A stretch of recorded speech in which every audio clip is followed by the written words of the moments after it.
श्री कृष्ण कन्हैया लाल की जय। श्री निजानंद स्वामी की जय। श्री प्राणनाथ प्यारे की जय।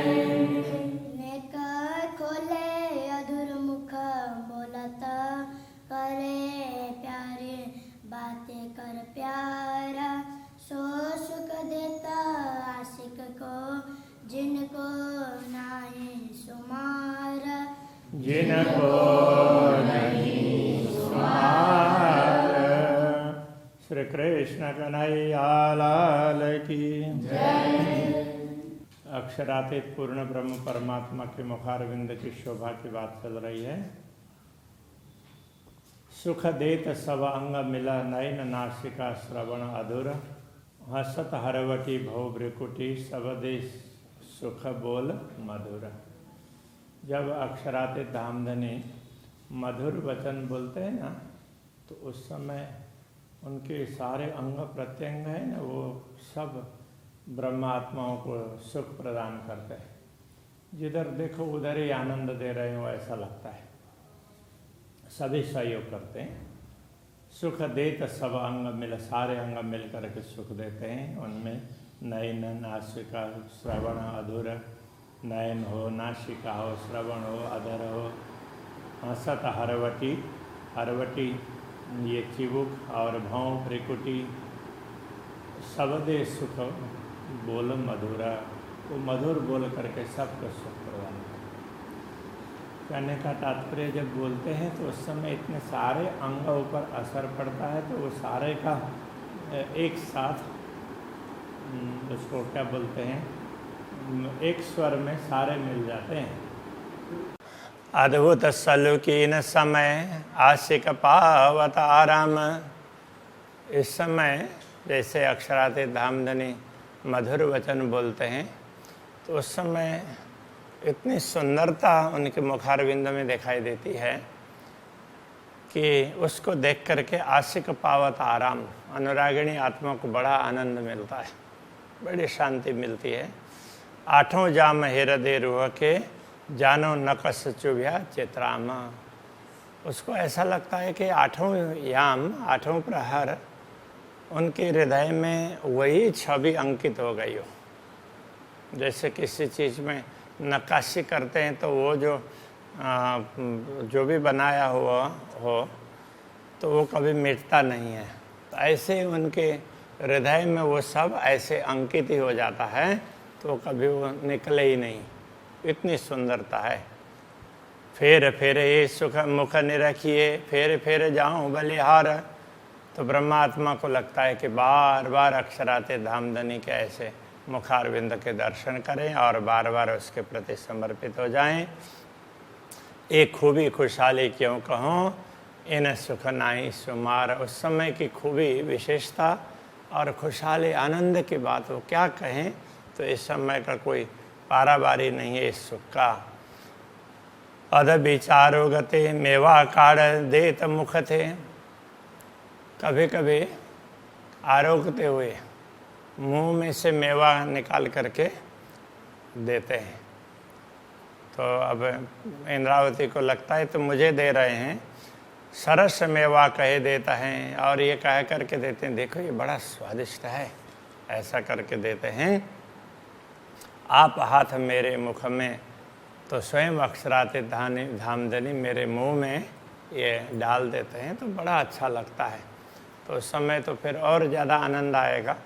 तो वो भाव है।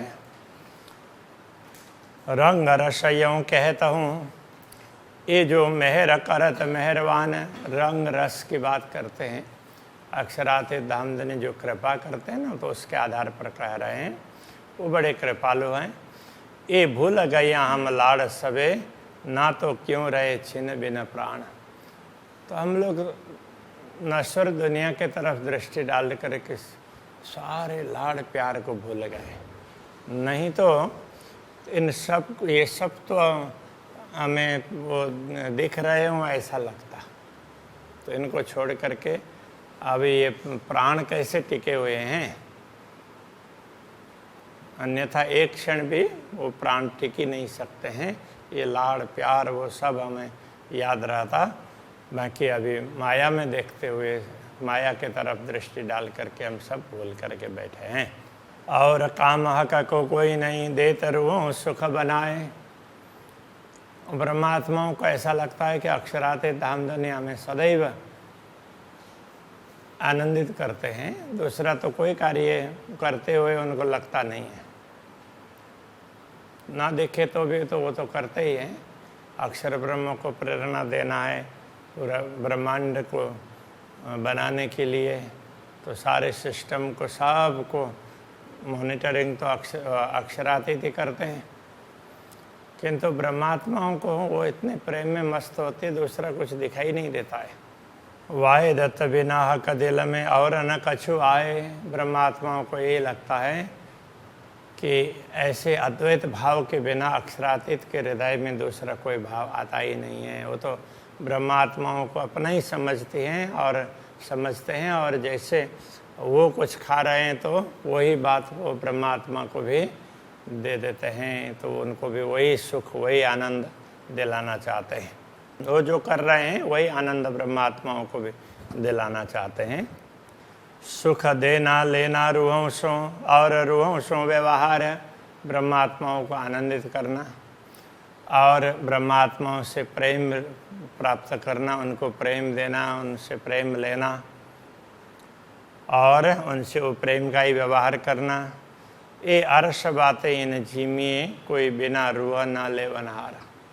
ये परमधाम की बातें हैं, तो इस दुनिया में ब्रह्मात्माओं के अतिरिक्त दूसरा कोई इस बात को समझ भी नहीं पाएगा, ग्रहण भी नहीं कर पाएगा। कोई कामन और रूहों को एक जाने हक इसका। ब्रह्मात्माओं का भी दूसरा कोई काम नहीं है, वो अक्षरातीत पूर्ण ब्रह्म परमात्मा के प्रेम को ही समझती है, उसको ही जानती है।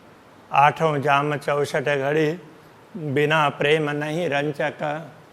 आठों प्रहर 64 घड़ी प्रेम के बिना वो एक क्षण भी नहीं रहती है। जरा भी प्रेम ना हो वो कभी कोई घड़ी होती ही नहीं है, वो हमेशा प्रेम में ही मस्त रहती है। हक जात वाहे दत्त जो छोड़े ना एक कदम। हक जात पूर्ण ब्रह्म की अंग रूपा अद्वैत ब्रह्मात्माएं, अद्वैत स्वरूपा छोड़े ना एक कदम। एक श्वास भी अक्षरातीत को याद किए बिना, उनको हृदय में अंकित किए बिना, उनका प्रेम अनुभव किए बिना नहीं निकाल पाती। प्यार करे माहो माहे वास्ते प्यार खसम। ब्रह्मात्माएं परस्पर प्रेम करती है, वो भी अक्षरातीत धामधनी के प्रेम के कारण ही हैं। उनका दिया हुआ प्रेम है, इसलिए वो परस्पर प्रेम करती है। तो इसका अर्थ ये हुआ पूर्ण ब्रह्म का प्रेम ही सदैव अनुभव करती रहती है। हक अंग चलत मुख बोलते, हक अंग चलत मुख बोलते तब जाने जात गुज प्यार। जब अक्षराते धामधनी कुछ ब्रह्मात्माओं को बोलते हुए होते हैं तो उस समय ब्रह्मात्माओं को लगता है कि वो हमें बहुत ज़्यादा प्यार दे रहे हैं। तो ये बड़ी गुप्त बात है, बड़ा रहस्य की बात है। तो बोलते हुए भी एक कार्य कर रहे होते हैं, किंतु उनके सारे अंग उसमें सहयोग कर रहे हैं ना, इसलिए वो सब प्रेम ही दे रहे हैं। ए अरवा अरश की जान ही जाको निष्दिन ए विचार। इस रहस्य को तो परमधाम की आत्मा ही जान सकती है, क्योंकि रात दिन उनका इसी पर विचार होता है। तो रात दिन वो इसी पर चिंतन करती रहती है। अक्षराते धामधनी का प्रेम वो कितना दे रहे हैं, हम कैसा अनुभव कर रहे हैं, हमेशा वही चिंतन करती रहती है। हक नरम पाँव उठाए के और धरत जीमी पर। अक्षराते धामधनी अपने कोमल चरण कमल को उठा करके भूमि में रखते हैं, तो जब चलने लगते हैं तो उसकी बात कर रहे हैं। ये अरश बीच मोमिन जाने जिनको खुशबू आई फजर। तो उस समय अक्षराते धामधनी के चलते हुए की चाल इतनी अच्छी होती है, वो तो ब्रह्मात्मा ही समझ सकती है, परमधाम की आत्मा ही समझ सकती है, क्योंकि उनको ही उसकी सुगंध मिल रही। परमधाम की सुगंध और वो फज्र की परमधाम का फज्र हो गया, कहने का मतलब परमधाम दिखने लगा तो वो ब्रह्मात्माओं को ही पता चलता है, तो वही उस सुगंधि को प्राप्त कर सकती है। जिनको ये सुगंधि मिली हुई होती है वही उस आनंद को अनुभव करती है। हक धरत पाँव उठावत तब जानी जात चतुराय। जब अक्षरातीत धामधनी अपने चरण उठा करके वो चलते हैं तो उस समय तो उनकी कुशलता पता चलती है कि वो कैसे बड़े चतुरता से चलते हैं, तो उनकी चाल ही बड़ी अच्छी लगती है। सो समझा का इशारतें जो हो अरस अरवाए। अक्षरातीत धामधनी की चाल को, तो उनके संकेत को उससे भी कितना प्रेम मिलता है वो ब्रह्मात्मा ही समझ सकती हैं कि जिनका घर परमधाम हो, जो परमधाम की आत्माएं वही तो समझ सकती है। कैसी लगे पाँव चलते वह कैसी ओसी भौम। जब अक्षरातीत धामधनी चलते हैं तो उस समय उनकी चाल कैसी दिखाई देगी। वो भूमि में पैर रखते हैं, परमधाम की भूमि में, उस समय कितनी सुंदरता दिखाई देगी भूमि की, वो कैसा लगेगा। चलते देखे हक चातुरी हाय हाय घाय न लगे रोम रोम। तो अक्षरातीत धामधनी के ऐसे चरण उसमें बड़े प्रेम से, जैसे ठुमक ठुमक करके चलते हैं ऐसा बोलते हैं ना, तो उस तरह बड़े प्रेम से चलते हैं। तो उस चाल को देखते हुए तो ब्रह्मात्माओं को चोट क्यों नहीं लग रही है। तो इस शरीर में उनका हृदय ही टूट जाना चाहिए और इस शरीर को छोड़ करके उनके मतलब उनके रोम रोम में ये बात चुभ जानी चाहिए और वो परमधाम में जागृत हो जाने चाहिए। अभी तक स्वप्न क्यों देख रहे हैं, ये कहने का तात्पर्य है। इजार देखत पाँव में लेत झाई जामे पर। जब चलते हैं तो उस समय तो उनके चरण उनका दिखाई देगा, उनका आभूषण, फिर इजार तो उनका पायजामा वो दिखाई देगा। तो उस समय वो उनके इजार की झाई मतलब उनकी आभा वो बाहर जामे में भी पड़ती है। जामा इतना पतला है तो अंदर के इजार का भी रंग दिखाई देता है। हाय हाय खूबी इन चाल की। उस समय वो चलते हुए इतने अच्छे लगते हैं। इस खूबी के विषय में ये जुआ कहे क्यों करे, ये जुआ क्या बता सकती है। स्वरभूषण मधुर सोहे ए तरह चलत जो हक। जब अक्षरातीत धामधनी चलते हैं उनके पैर रखने के तरीके ही बड़े सुंदर हैं, तो उस समय उनके आभूषण के स्वर भी न बड़े अच्छे लगते हैं। ये जो देखे रूह नजर भर तो चाल मार डारत मुतलक। यदि इस समय ब्रह्मात्मा बड़े प्रेम से उनके चरणों के प्रति दृष्टि डालती है तो निश्चित ही वो घायल हो जाती है, तो उनको कुछ दूसरा कुछ सोचता ही नहीं है। ये कहने का तात्पर्य है।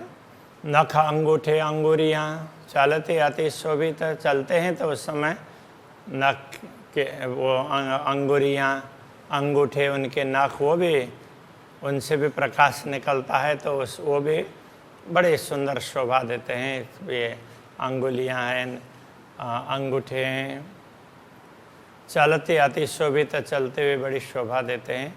चाल विचारते अर्श की। परमधाम की चाल विचार करते हुए हाय हाय अरवा क्यों न उड़त। तो ये आत्मा शरीर को छोड़ करके क्यों उड़ नहीं जाती है। अरस दिल मोमिन कया ठौर बड़ी कुसाद।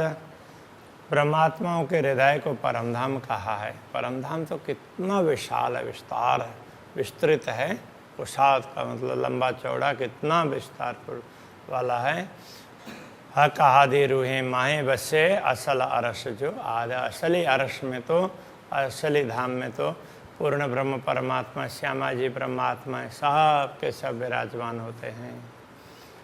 तो अब वो ब्रह्मात्माओं के हृदय तो छोटा होता है, तो इतना बड़ा परमधाम कैसे कह सकते हैं।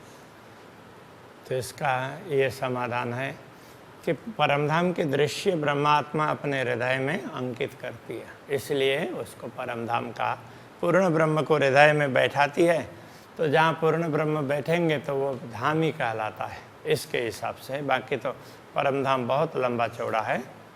जेता मता हक का सो सवा रस में देख, परम धाम की जितनी वो पूर्ण ब्रह्म परमात्मा की जितनी सामग्री है वो सब तो परम धाम में है। सो सब मोबिन दिल में पाइए सब विषेक विवेक, तो ब्रह्मात्माएं उन सब को अपने हृदय में अंकित करती है, उनको समझती है, इसलिए उनके हृदय को परम धाम कह दिया। हक आदि रुए खेले उठे बैठे दौड़े करे चाल, तो हक आदि रुए खेलते हैं, उठते हैं, बैठते हैं, दौड़ते हैं, चलते हैं, जो भी करते हों, ये जाने अरवाह अरश की। इन रहस्यों को तो परमधाम की आत्माएं ही समझ सकती है, जो रहता हमेशा नाल, जो सदैव उनके साथ रहती है। नाल का अर्थ साथ। ए तो ए कहे हक हुकुम, सो तू देख महामत। महामते कहते हैं हे आत्मा, ये सब तुम्हें कहा है। अक्षरातीत धामधनी के आदेश ने ये सारी बातें तुम्हें समझाई है। हर आत्मा को ये समझना होता है कि ये मुझे समझाया है। और कहो रूहन को जो तेरे तन वाहिदत, और ब्रह्मात्माओं को भी तुम ये बात समझाओ जो नहीं समझ रही हैं, क्योंकि वो भी तुम्हारे ही अद्वैत भाव के अंतर्गत आते हैं। तो अक्षरातीत धामधनी के अंगना के रूप में तो तुम उनके साथ में जुड़ी हुई हो, तो तुमसे वो अलग नहीं है। तो उन आत्माओं को भी समझाना, स्वयं भी समझो और दूसरों को भी समझाओ, ये बात यहाँ पर समझाई है। तो अभी के प्रसंग को यहीं रखते हैं। श्री कृष्ण कन्हैया लाल की।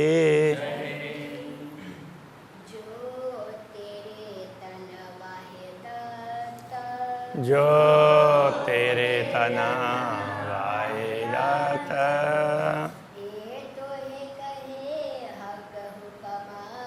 ए तो ये कहे हक हुकुम,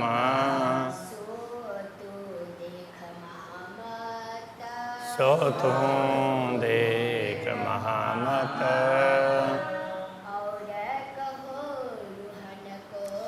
और कहो रुहन को,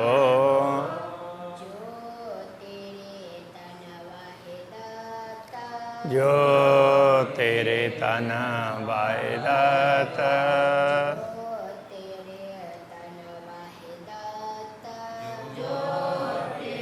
तन वाहिदत।